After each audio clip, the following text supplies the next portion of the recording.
নমস্কার বন্ধুরা, কেমন আছেন সবাই? আশা করি ভালো আছেন। তো আমরা খুব ভালো আছি। উষা কুকিং চ্যানেলে আপনাদের অনেক অনেক আমন্ত্রণ জানাই। তো আজকে রবিবার, তাই রবিবারের মেনুতে মাংস না হলে চলে না। তো আজকে তাই চিকেন হবে, দেশি চিকেন।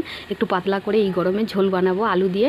তো তার জন্য কী কী নিয়েছি দেখুন। প্রথমে এখানে আলু কেটে রেখেছি যে ছোটো ছোটো করে, আর এখানে যে দেশি চিকেন ভালো করে ধুয়ে নিয়ে এসেছি, ধুয়ে টুয়ে পরিষ্কার করে রেখে দিয়েছি।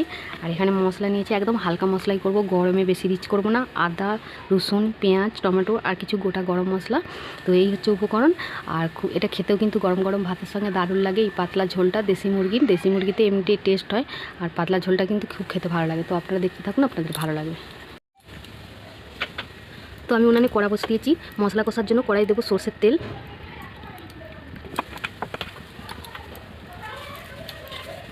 তেল গরম করে নেব। তো কড়াই তেল গরম হয়ে গেছে। দুটো শুকনো লঙ্কা, দুটো তেজপাতা, অল্প একটু চিনি দেবো। ভালো করে লাল লাল করে ভেজে নেব।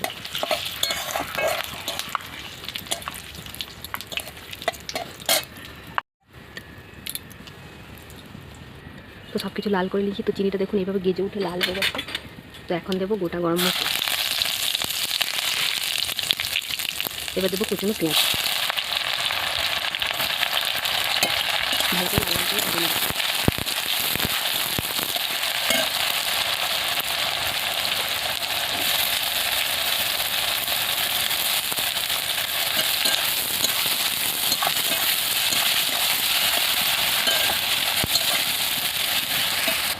তো পেঁয়াজটা দেখুন বন্ধুরা এরকম লাল লাল করে ভাজা হয়ে গেছে। তো আমি এবার এতে দেবো রসুন বাটা।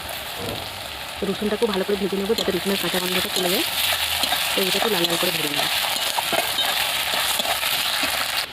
তো ওদিকে রসুন পেঁয়াজটা ভাজা হতে হতে এখানে কিছু মশলা আমি গুলে নেব। দেবো অল্প লঙ্কা গুঁড়ো, গরমের ঝালটা কমিয়ে দেবো। ধনের গুঁড়ো, জিরের গুঁড়ো, পরিমাণ মতো হলুদটা দিয়ে ভালো করে জল দিয়ে পেস্ট করে নেব। এর জন্য আমি কাঁচা লঙ্কা দেবো, তাই লঙ্কার গুঁড়োটা একটু কমিয়ে দিলাম। হয়ে গেছে। তো রসুন পেঁয়াজটাও লাল লাল করে ভাজা হয়ে গেছে। তো এখানে দেবো কুচনো টমেটো আর আদাটা দিয়ে দেবো। এটা খুব ভালো করে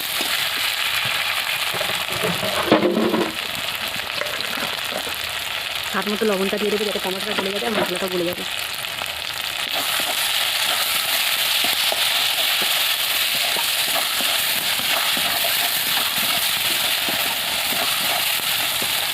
একদম সিম্পল, খুবই সহজ, আর খেতেও কিন্তু দারুণ লাগে এই চিকেনটা। তো সব কিছু ভালো করে আমি দেখুন কষিয়ে নিয়েছি। টমেটোটাও গলে গেছে। এর মধ্যে আমি এখন দেবো সেই পেস্ট করে রাখা মশলাটা।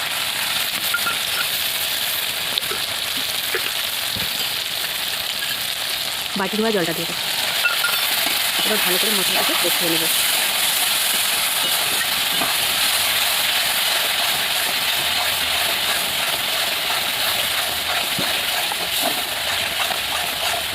বেশি জাল দেবো না, খুব হালকা জালে মশলা কষিয়ে নেবো, নাহলে নিচে লেগে যাবে।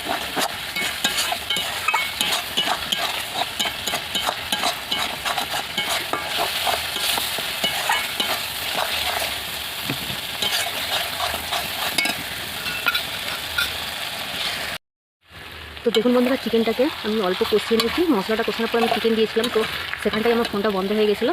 তো এবারে আমি অল্প চিকেনটাকে কষিয়ে নিয়েছি। তো এখানে আমি একটু আস্তে গন্ধটা কাটানোর জন্য দেবো টক দই।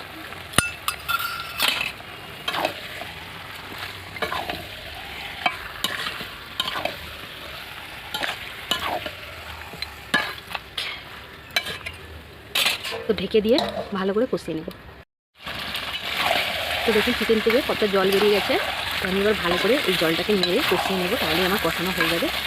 তো 8 ঘন্টার মতো কষাতে টাইম লাগবে।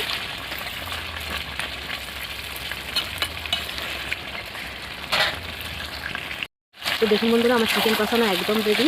তো চিকেনের মধ্যে ছাল ছিল, তো ওই জন্য অনেকটা তেল বেরিয়ে গেছে। তো কত সুন্দর হয়ে গেছে দেখুন কালারটা। তো এর মধ্যে আমি আলুটা ভেজে নিই, কাঁচা আলু দিলে বেশি টেস্ট লাগে, তো আলুটা দিয়ে দিই।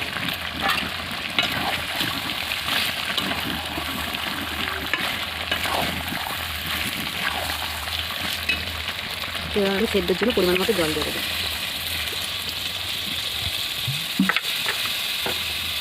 দেখুন চিকেনের কালারটা দেখুন কত সুন্দর হয়েছে, একদম পাতলা, কোনো মশলাই আমি দিইনি। দেখুন একদম মশলা নেই, কিন্তু খুব পাতলা হালকাভাবে করেছি।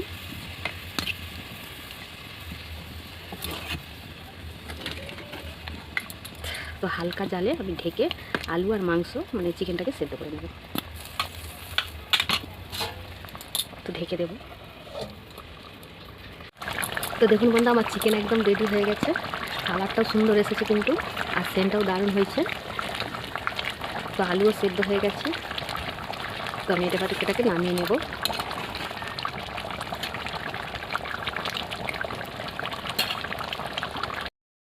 তো দেখুন বন্ধুরা, আমার চিকেন একদম রেডি হয়ে গেছে।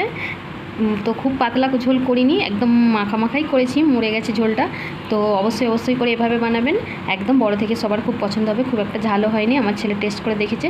তো এই গরমে ঝালটা কম খাওয়াই ভালো। তো আমার ভিডিওগুলো যদি আপনাদের ভালো লাগে অবশ্যই চ্যানেলটাকে লাইক, কমেন্ট, শেয়ার, সাবস্ক্রাইব করে দেবেন। আর ফেসবুক থেকে যেসব বন্ধুরা দেখছেন অবশ্যই চ্যানেলটাকে ফলো করে রাখবেন আমার নতুন ভিডিও পেতে। আজকের মতো ভিডিও এখানেই শেষ করছি। দেখা হচ্ছে পরের ভিডিও, নতুন ভিডিও। আপনারা ভালো থাকবেন, সুস্থ থাকবেন, সাবধান থাকবেন।